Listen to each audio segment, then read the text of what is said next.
It's the social pressure, right? Every time you join a meeting, if someone else has their camera on, then you've got to follow suit. Okay, cool. Let's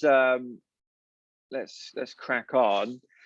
So I think everybody knows, at least in the Top Dog community, that we're trying to do more regular workshops. The first workshop we carried out was based around photo editing, so how to get the most out of having the sort of Photoshop and the layered art files for your top dogs and your top cats. The second one was around how to use a liquidity pool and how to swap out your NFTs for other NFTs that are similar to yours. And then now today we've got the third workshop, which is all about security and keeping your crypto, your NFTs, and essentially your wallets, the keys to your kingdom, secure. And it's been a long time coming. I think myself and Ledger has been speaking for a while through Parker, who we met on the Defiant, I think like 3 months ago now. And really just been trying to align all of our diaries and stuff. But I'm pleased to welcome the Ledger team, and I'll ask you guys to introduce yourselves shortly. But for the Top Dog community, obviously everybody knows me as Paul, the co-founder. But before my life, before dogs, before NFTs, before crypto, I was actually a hacker. So I was on the right side of the law. So I'm what was known as a white hat hacker. I used to work for a law firm, using my sort of skills and my knowledge, I guess, for the greater good. Never for illegal purposes. Let me make sure that's clear. And it was really protecting company systems of FTSE 100s, which is a stock exchange in London, and Fortune 500s, and basically all big companies around the world, and protecting the reputations of individuals and families from the latest sort of cyber threats. So this is pretty much my world before Top Dog. So I thought it would be a great workshop to have for us.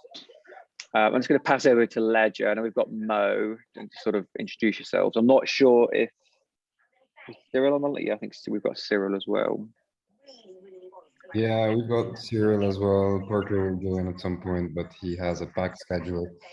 So yeah, regarding me, so I'm Mo. I'm the community and content lead at Ledger.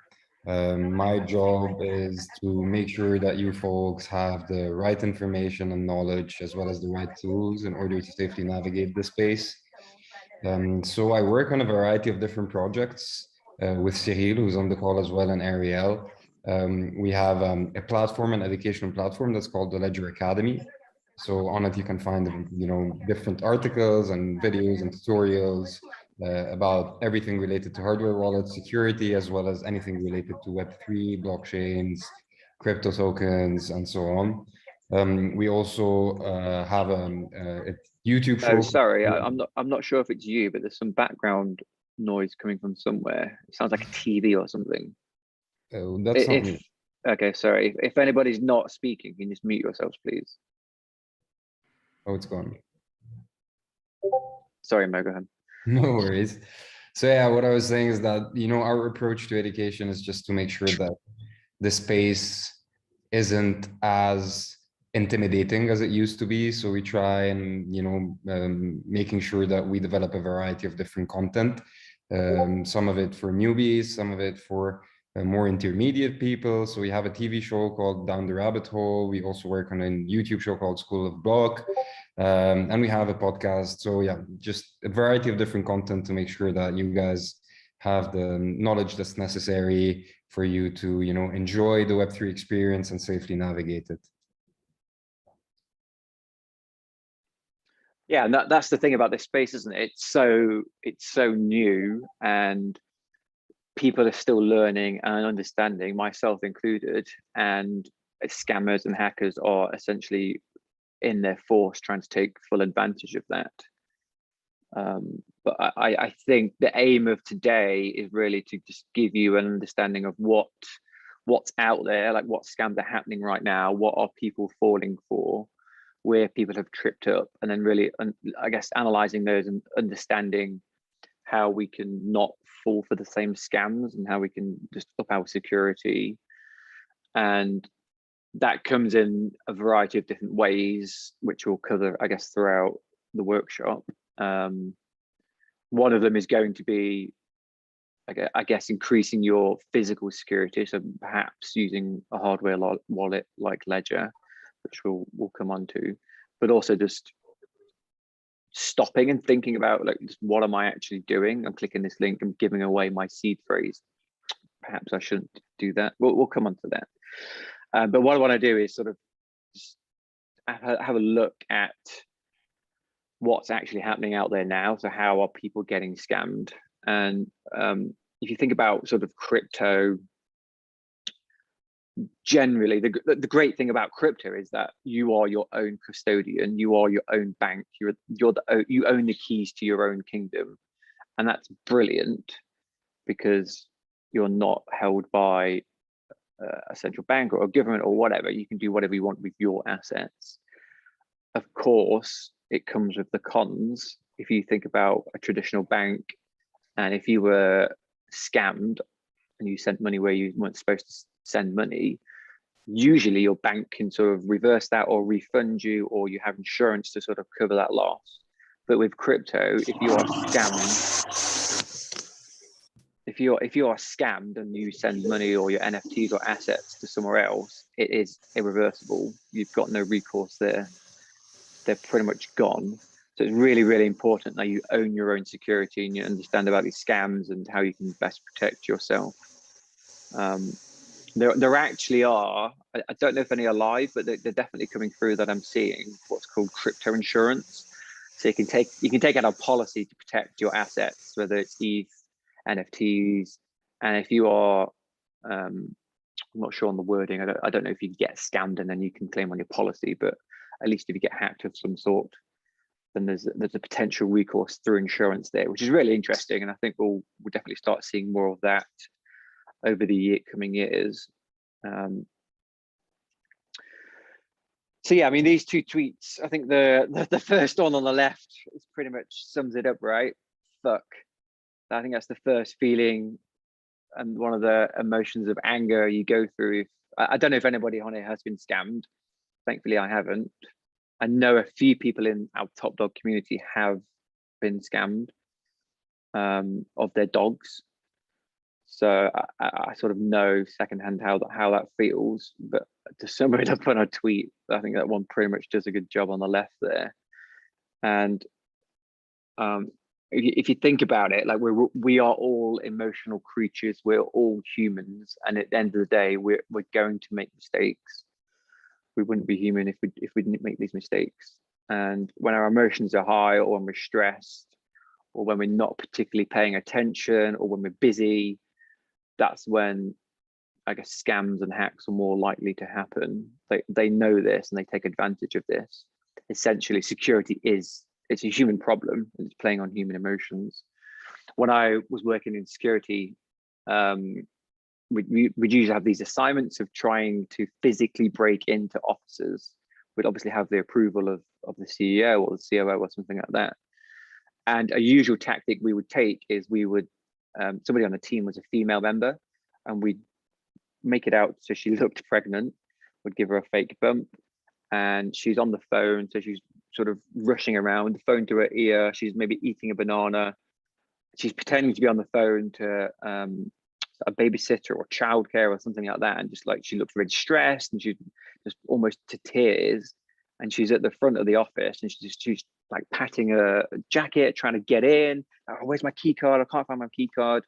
And then because we're good people generally and we're good Samaritans, they're like, oh, let me let you in, tap you in, off you go, you're in the office. And now as soon as you're in an office, it's pretty much game over generally. There's so much confidential information in an office.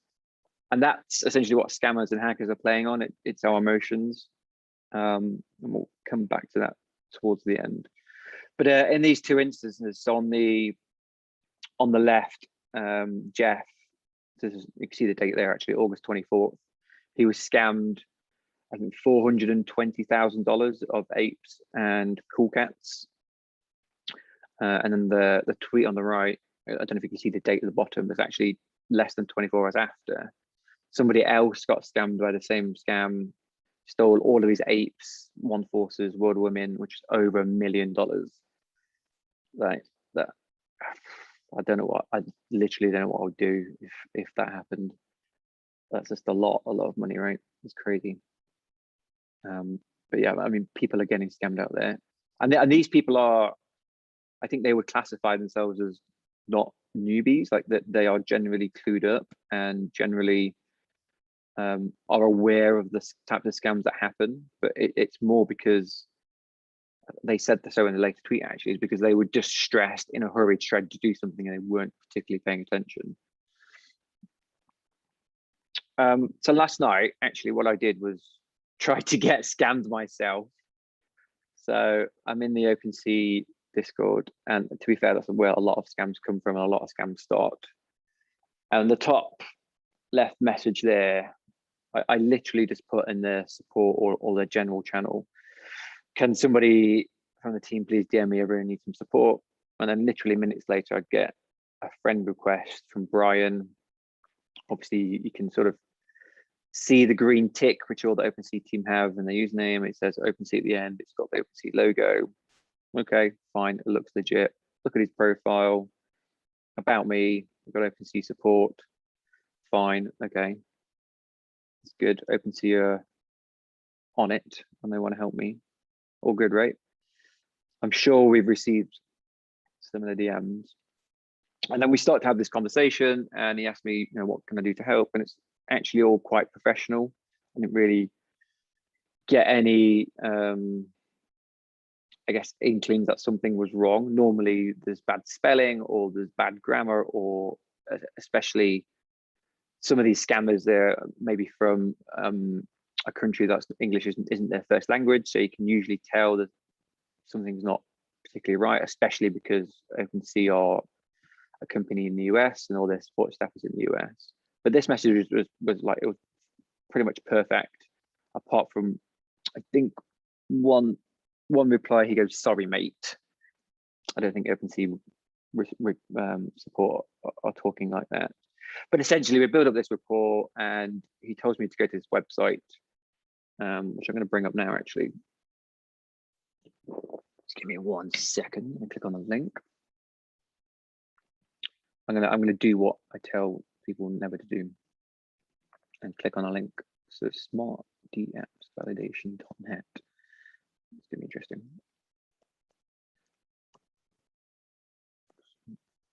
Validation. Can't spell. So I'm actually on my Mac.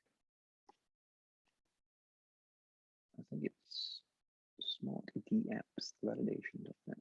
It's been taken offline already. There we go. I'm just gonna extend that in. So this is this website pretending to be Wallet Connect, which is a popular wallet connecting service. I'm sure you would have seen it on websites when connecting your wallet. And this is really basic, actually. I was expecting to get a link pretending to be OpenSea's website or a clone of OpenSea, but this is what I got. And essentially his narrative and story was, we're having problems with our Wallet Connect service. That's why I couldn't log. My issue was I couldn't log into my account. And he says, yes, we're having issues with our linking service. Please go to this website and link your wallet that way. Of course, they've got all the popular wallets, and you click on one, and then it asks for the thing that you should never ever do, and it's putting in your seed phrase, uploading your key store JSON file, or typing in your private key. Obviously, never ever do those in any circumstances. I just thought it was interesting to go from me asking the support to ending up here. So if we just go back for a second. So the one back to our original tweet, the one on the right actually got scammed in a very similar situation. So they was asking for support on OpenSea, and they got one of these DMs, but they got sent to a different website.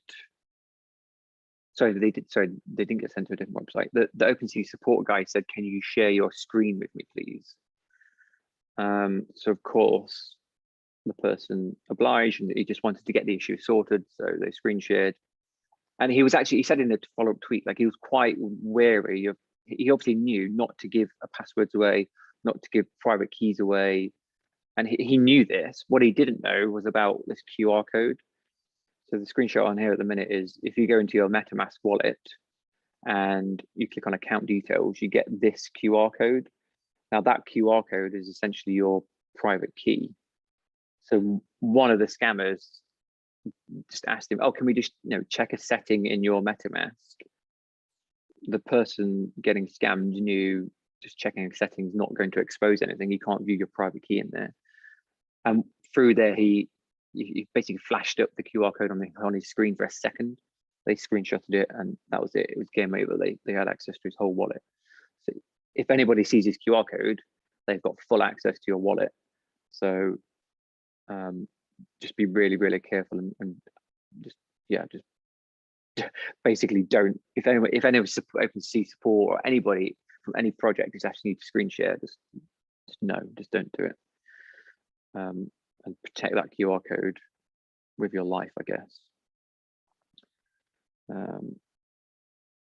Yeah, Zulf, yeah, I know.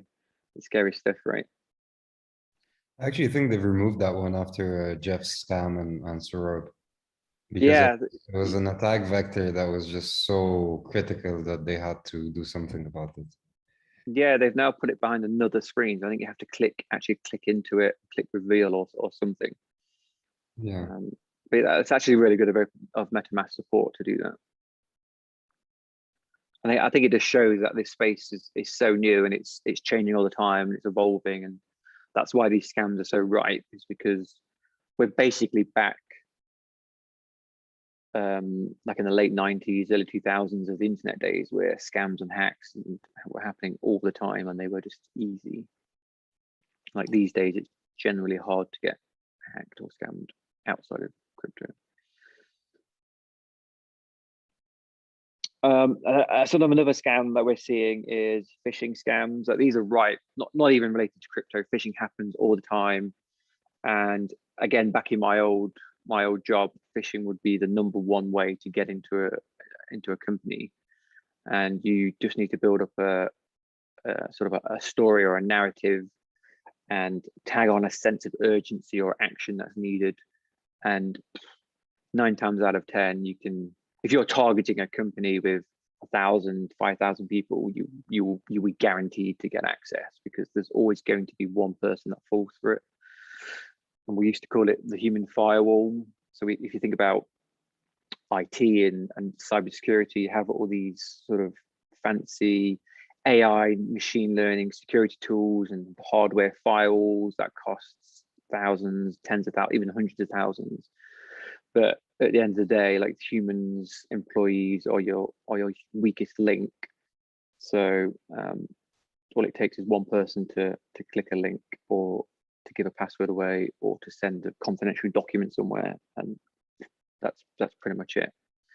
So phishing is, I'm actually quite surprised. We've not really seen too much. It's definitely happening, but I think it's the next evolution. At the minute, it's quite, I guess, immature and quite in its infancy. The scams, it's literally sending a DM on Discord or a DM on Twitter, but will progress to these really, I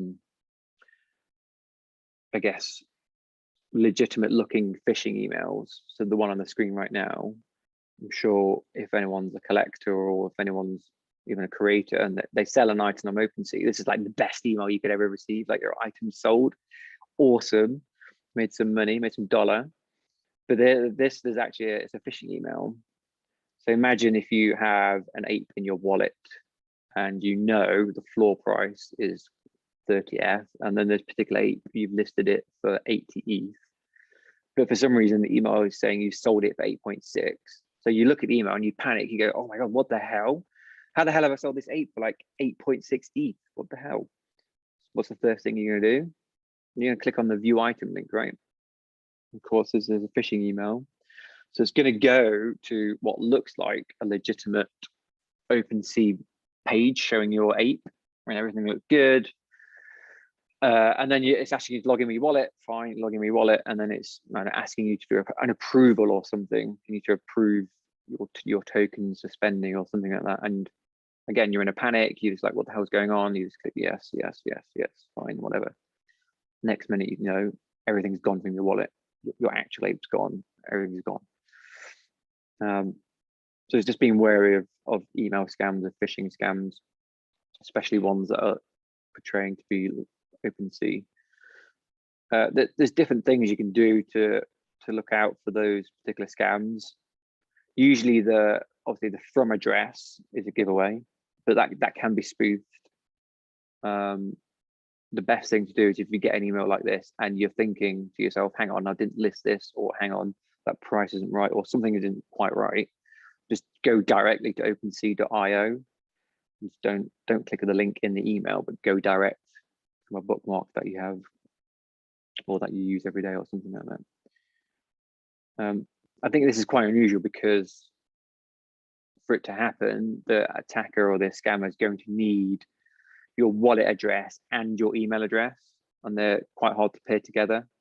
But in the normal world outside of crypto, the security breaches happen all the time where information is leaked, and I'm going to bet it's a matter of time that OpenSea or another big marketplace, we've seen it already with exchanges have been hacked and exchanges have leaked information.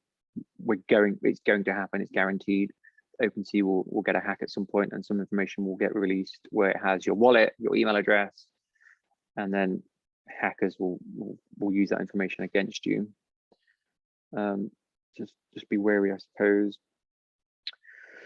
And I mentioned there before approval scams. So I don't know if anybody here has sold anything on OpenSea or swapped assets on Uniswap or anything like that. I'm sure, like before you start doing that, you'll get. It's a bit annoying because you have to do on OpenSea. I'm talking about you have to do 3 transactions. So the first time you have to initialize your wallet, which is a transaction cost gas.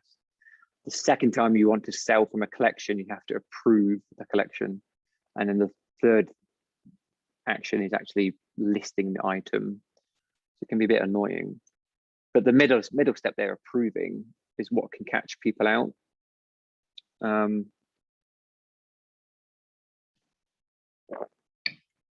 So if we just have a look at, how am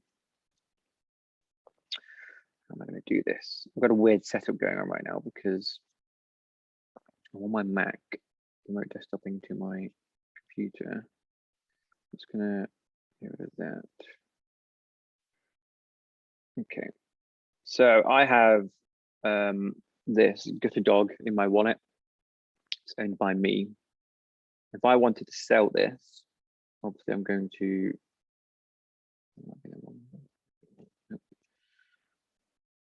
click sell. 0.69 ETH.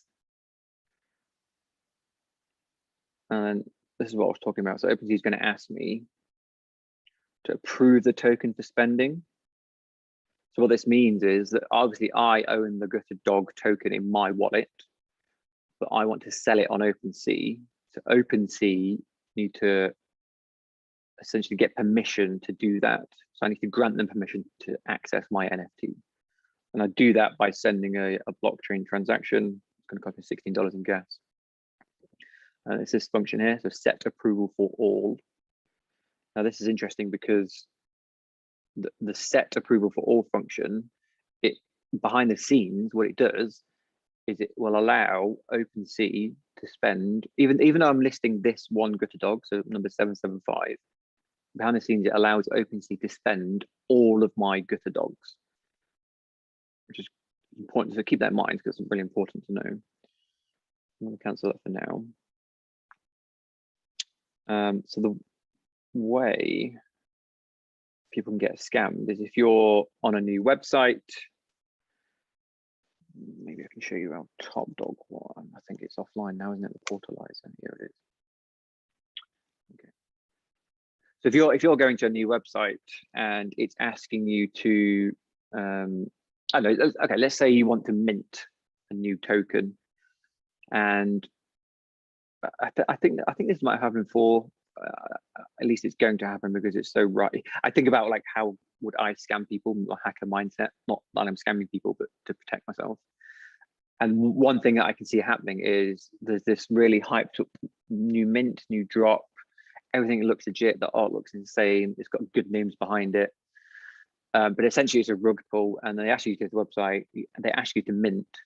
And then there's 2 transactions, which you seem a bit odd, but you're so hyped, you just go for it. The first one is an approval. The second one is a mint. And we actually did this, if anybody's in the Top Dog community, for ourselves. So if you wanted to portalize a dog, so if you wanted to burn one of your dog NFTs, and in exchange you got a Top Dog tag, the first step you had to do was approve the portalizer contract, the Top Dog portal contract, to spend your Top Dog tokens. So if you think about like a dodgy website, they could also do the same. They could ask you to approve any of your tokens for spending, and then they can essentially do whatever they want with them. So really, it's just being, I suppose, wary and careful about what you're approving in your wallet.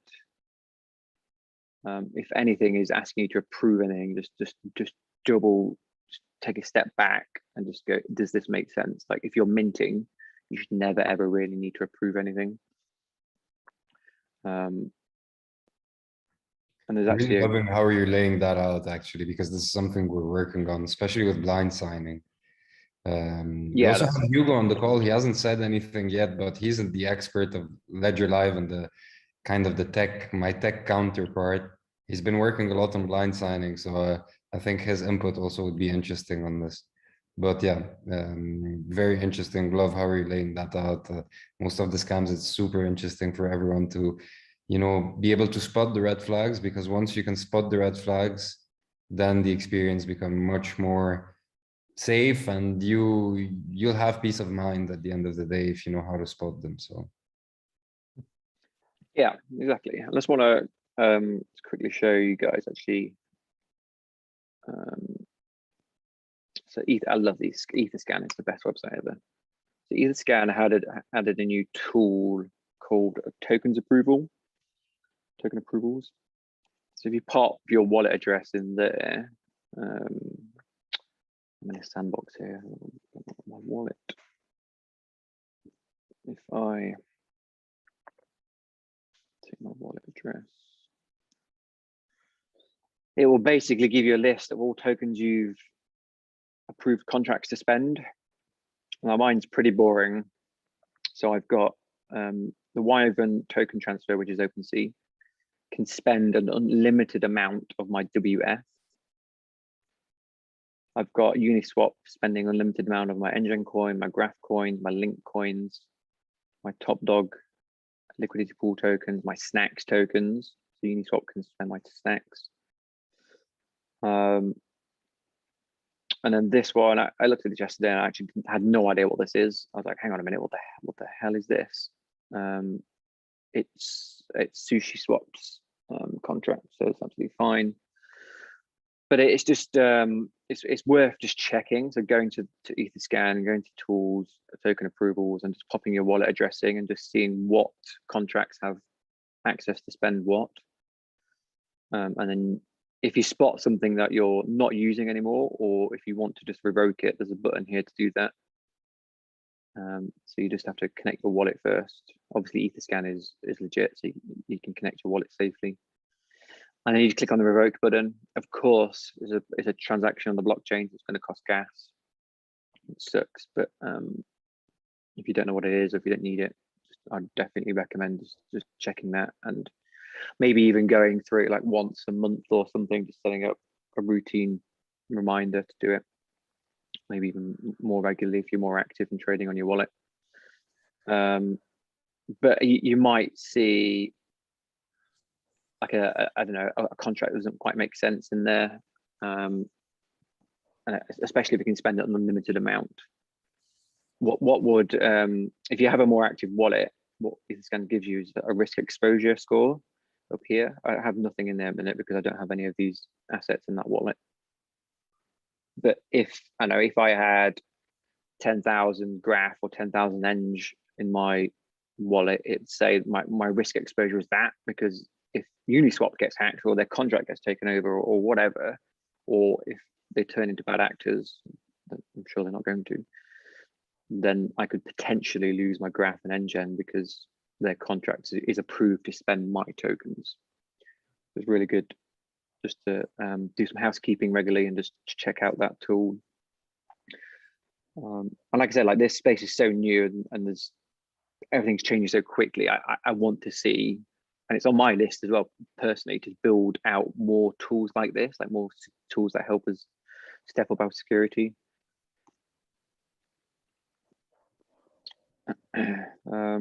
So if we, what time are we on? Okay, we're 30 minutes in. So what I'm going to do is sort of wrap it up. So there, I mean, what can we do? It all sounds quite scary, isn't it? Like clicking a link and you can lose all millions of assets. It's very, very scary. But there's really, really simple, basic things we can do, and we know them already. Like we do know them, and it comes back to just what I said at the beginning of sometimes we're on a bad day or we're really stressed, we're not quite paying attention. But yeah, they're simple things. There's a saying in cybersecurity, and it falls to this as well. It's trust but verify.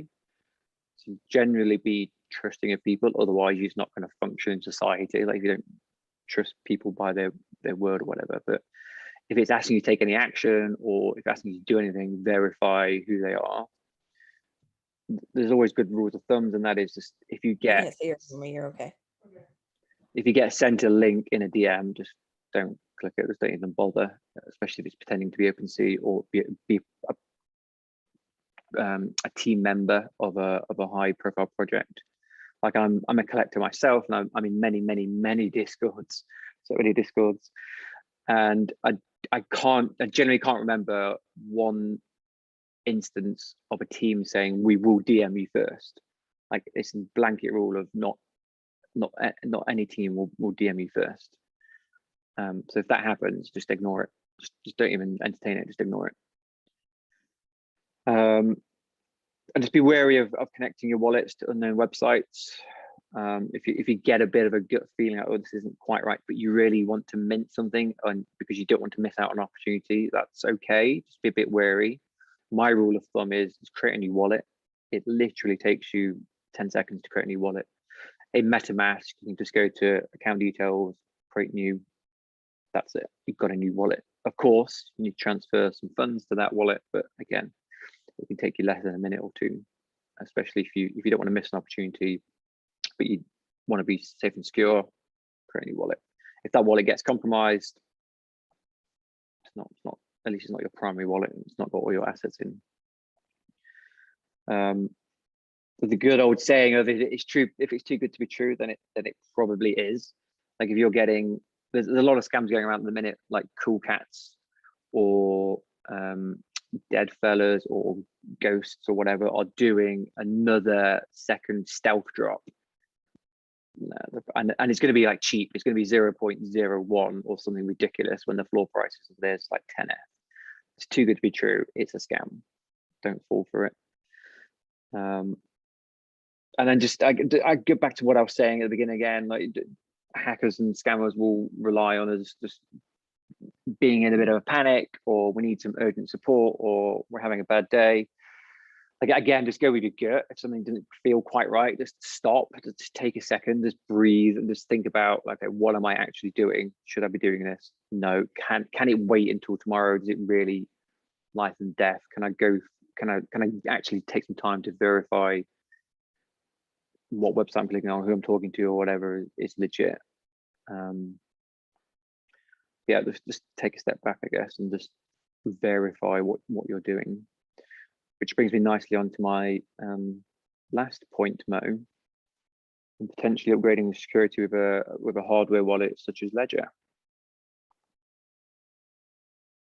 Yes. And I'll sort of let you just take it from there if you want to talk about Ledger or. Yeah, absolutely. So yeah, maybe I can give a quick overview about Ledger and then let Hugo take it from there. Sure. Ledger is we do hardware wallets. So basically we manufacture a device that enables you to secure your private keys, because your assets, your digital assets, are always stored on the blockchain. What you own is basically a private key that is connected to a public key or various public keys.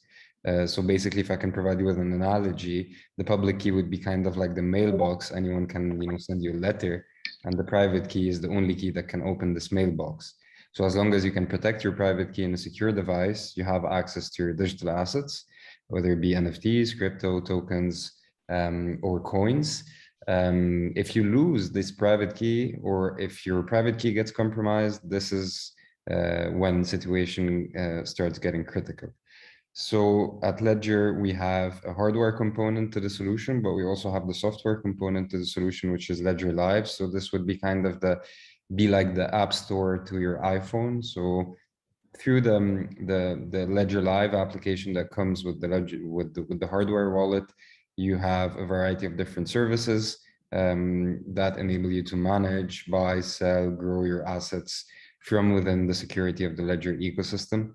And yeah, that's pretty much what we do. I think Hugo can take it from there and maybe go dive a little bit deeper into how we manufacture resilient hardware wallets and what our vision is with regards to the development of this ecosystem, especially the Ledger Live, which he's leading, to enable people to clear sign, because we mentioned blind signing, to enable people to clear sign and interact with decentralized applications without necessarily exposing themselves to critical threats. Sure. So first, I think I'll take this opportunity to quickly introduce myself. My name is Hugo Morosini. Currently, I work as the Ledger Live tech lead. So Ledger Live, I think I'm going to give just a quick introduction to what is Ledger Live, and then I'll focus mainly, I think, on the hardware wallet subject. Ledger Live is pretty much the companion app that comes with your hardware wallet that help you to manage it, to interact with it directly, to install some apps on it, because as we are going to see, Ledger hardware wallets can't do a lot of stuff out of the box. They are mostly platforms, and it's up to you to install the logic that you want to use. It could be the Bitcoin logic, the Ethereum logic, the password manager logic. Those devices are pretty much extensible, and they can do pretty much what you want them to do. So first thing first, that presentation was very nice. Actually, I think it's the best collection of social engineering scams I've ever seen so far. I knew some of them I didn't. Some of them I suspected they would exist at some point. I think the main thing we want to remember here is that we are going to discover new kind of attacks every day, and we are going to, once everybody knows them, of course they are going to stop working. But the thing is that there will always be new one. Blockchain is wild. It's huge. There's so many people, and as you said earlier as well, I believe it's pretty much a double-edged blade, since it's very powerful. It gets you in true control of your assets without any custodian. But also it means that if you mess up, then you're on your own as well. No banker to call, no one to help you. I mean, some people are going to try to help you, but most of the time they would just want to even screw more with you. It's dangerous world out there. So our approach is kind of easy to understand. We like to divide the attack vectors into two different big family. There is one family that we could call the software attacks, which are like the actual hackers, malwares, viruses, the actual moments where you are getting in trouble because of the technical implementation of your wallet, your exchange. Most of the time you almost can't do anything. It's just that the product that you are using has flaws, and some attackers are going to try to exploit them at some point. And then the other families that was mostly described in that presentation is what we could call the social engineering attack vectors. And for this one, there's not a lot we can do beside educating the users. That's pretty much the only thing that you can do. Everyone can use crypto nowadays, getting easier and easier every day. Like for some of you, if you were there a few years before, it was very hard. Today it's getting easier and easier. MetaMask is quite easy. You can just create an account. You can use an exchange to buy some crypto, transfer it to MetaMask, and boom, you can buy NFTs. It's getting very fast. But I think the general knowledge doesn't really scale with that. There is so many users that have no idea of what it's doing underneath. And yeah, it's pretty much the ideal target, I think, for most attackers. So regarding the first category, what we call the software hacks, this is where the hardware wallets really come in handy. It was pretty much demonstrated earlier with MetaMask, but on the blockchain level, the way you're actually having impacts on the blockchain is by signing transaction. A transaction can be, okay, I want to send some ETH to that person. I want to transfer that NFT to that person. I want to sell it. I want to buy it. Everything on the Ethereum network go through a transaction process. And this transaction has to be signed with your private key, which means that anyone that has your private key can actually sign a transaction on your behalf and potentially steal all of your stuff. So MetaMask is the entity signing the transaction for you. And so MetaMask needs at some point to load that private key in your computer's memory to process your transaction and to cryptographically sign it with your private key, which means that de facto, by design, the private key has to be exposed at some point. It has to be stored somewhere because MetaMask is not going to ask you to input your private key or your private seed all the time. So it has to be stored somewhere. Most likely it's going to be on your hard drive. It's going to be encrypted, but we have demonstrated a lot of time before that it's quite easy actually to get back the encrypted private key from your hard drive and just to brute force it, trying an infinite amount of password combination. So this is where the hardware wallets pretty much make a lot of sense. Hardware wallets, if I have to describe it the way it works technically, it's quite simple. Those are very small computers. They have, as we can see all in the picture, they have the form factor of a USB key, but they are not. They are very small computer. They have a processor. They have a screen.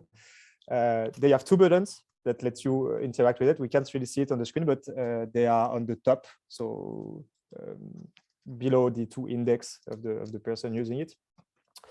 And the way they are going to work, and for instance, they can work with MetaMask. Instead of having MetaMask signing your transaction, MetaMask is going to delegate the whole process to the hardware wallets through USB. So the D app, OpenSea, I don't know, is going to request for a signature, is going to go to MetaMask. MetaMask is going to forward the signature request to the device.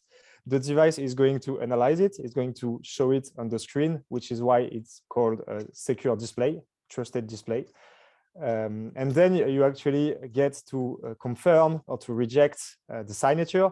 But what's really great to understand here is that the private key never leaves the device. It's the hardware wallet, which is a small computer that is going to perform the signature. So the private key never goes into your computer's memory. So it doesn't matter how corrupt your computer can be, if you have malwares, if it's outdated, it's never going to matter a lot, because at the end of the day, the private key is never leaving the hardware wallet. And this is one of the most important things to understand. Okay, this being said, just probably take care of the software attack, like the proper hacking. What's really important to understand is that Ledger hardware wallets are using very common electronic components, which is called the secure element. It's something that you guys don't know, but you're already using them daily. It's what you can find on your credit card, on your biometric passport. Basically, it's a small processor with some storage and some memory that is designed to keep a secret. It's everything it can do. And the whole point is that no one to this day was able to extract any data from a secure element. And at Ledger, we are using exactly those components to secure your private keys, so they never get out. And even if your ledger gets physically compromised, if someone steals it from you, they won't be able to extract the private key. At least everything in security is a matter of time and money. We are trying daily to break into a ledger, even though we build them. So far, we can't. We are doing the same with all the other wallets, software wallets, hardware wallets as well. It's something that we do internally. We constantly challenge security of all the security products on the crypto market. So then the other angle of attack is the psychological one, as you said before. It's the social engineering one, and on this one, I mean, we are doing everything we can to help you. Ledger Live is a product that is mostly made to give the user some insight, to give him some boundaries, and to make sure that he's not going to be tempted to go in the wrong direction. But at the end of the day, there is no other solution than pedagogy. Educating user is what's really important. I think a very great job was done here before we started talking about all the acts. A very general motto is if something is too good to be true, it's probably too good to be true. People are going to play with your emotions. They are going to make you panic to make sure that you don't have time to think. Usually, if you don't do anything, anything can happen. So before panicking and taking measures, try to make sure that what you're doing is right, pretty much. So I don't know if it answers some question you had. If you have any question, I'm here to answer them as well. Yeah, and simply we'll just open up the floor, I guess, and just have 10 minutes for a Q&A if anyone has any questions. I know people in the Top Dog community have won hardware wallets from Ledger. So I don't know if anyone has any questions around that, or if anyone's having issues setting them up, or just generally more about security. Just feel free to unmute yourselves and ask away, or just type into the chat and I can read it out.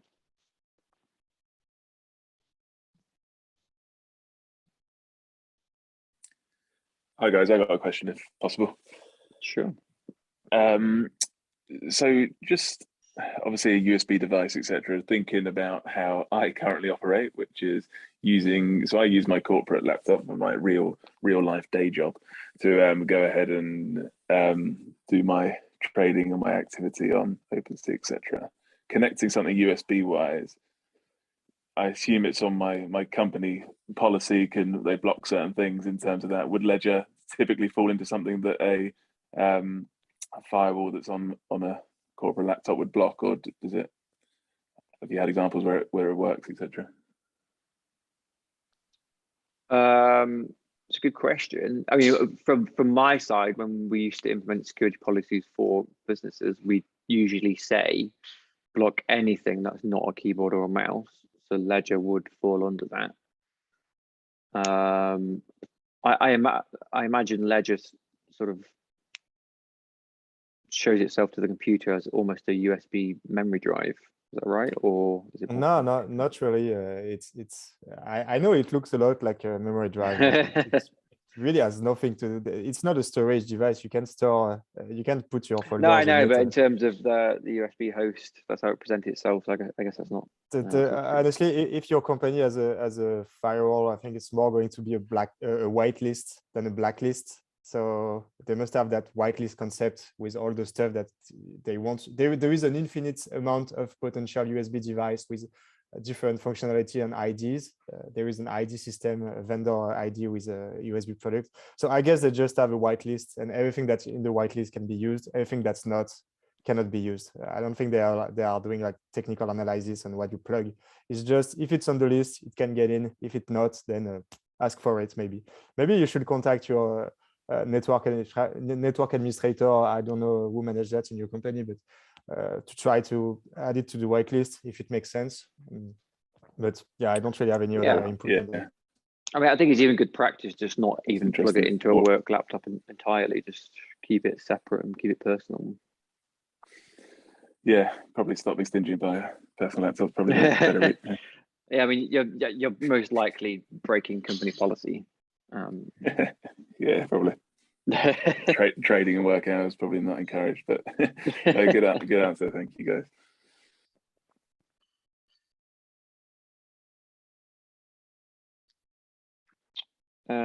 Any more? I'm sort of 50 minutes in, so I'll go for one more question then if no one else is piping up. So in terms of having a hardware wallet, and I know you mentioned like storage, you're not actually necessarily, people talk about hot and cold wallets and things like that, and storing different NFTs, for example, in different locations. In terms of when a project, for example, does a snapshot of assets that individuals have in their wallets, does utilizing a ledger impact that in any way?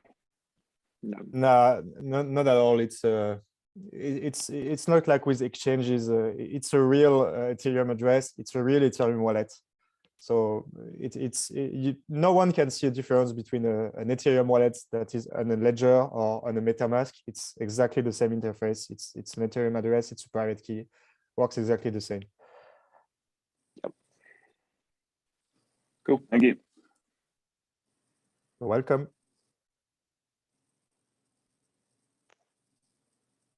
Cool. I mean, I'm happy to wrap it up there. 53 minutes.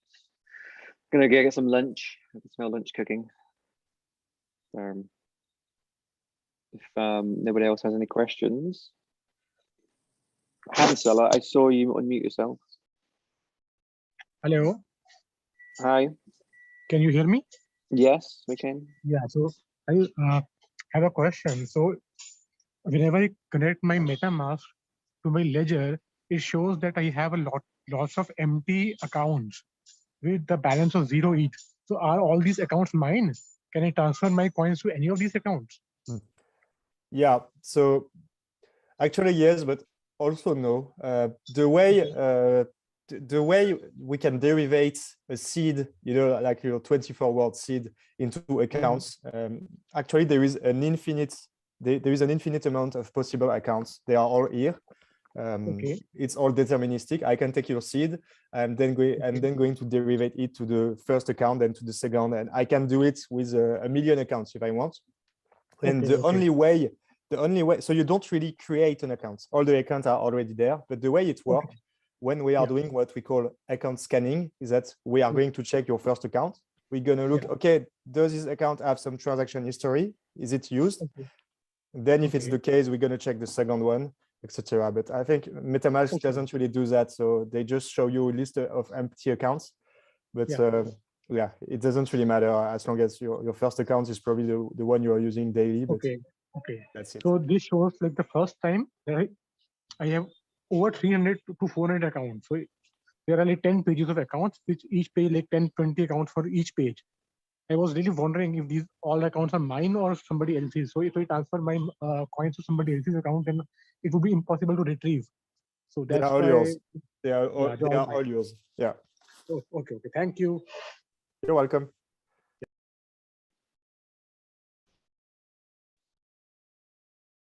Cool. Okay. I mean, this, like I said at the beginning, we've recorded this, so it's going to be available in our workshop area as well. Hugo, Mo, thank you very much for your time. It was very, very interesting. Thank you for hosting us. It was great, and thank you for your presentation. As Hugo said, it was pretty impressive. It's good to see that someone's actually compiling all of these social engineering scams and hacks, and I hope that the efforts that we're all putting in would, put a stop to that. So thanks again, and yeah, let's do this again sometime soon if you wish. Yeah, I mean, what we're looking to do in the Top Dog community is expand out of just our little project bubbles as a collection and just give more value back to the NFT space as a whole. And one of those ideas is almost having like the Wikipedia of NFTs, if that makes sense. So how do I set up a wallet? What is a wallet? How do I transfer money in there? How do I keep myself secure and that kind of thing? Hopefully this is the start of that, and we can start collaborating further. Love that, and we can definitely contribute with some of the content we have on Ledger Academy. So let me know if you want us to Yeah. contribute anyway. We'll gladly do that. Yeah, the Academy's awesome. I didn't realize you had a TV show though, so I need to go check that out. Yeah, it's called Down the Rabbit Hole, available on YouTube. So yeah, feel free to check that out, and yeah, provide us with feedback. We're all ears. I'll check it out. Thank you, guys. Thanks a lot. See ya. Thank you all. Have a great day. Bye-bye. Bye. Have a good day. Bye.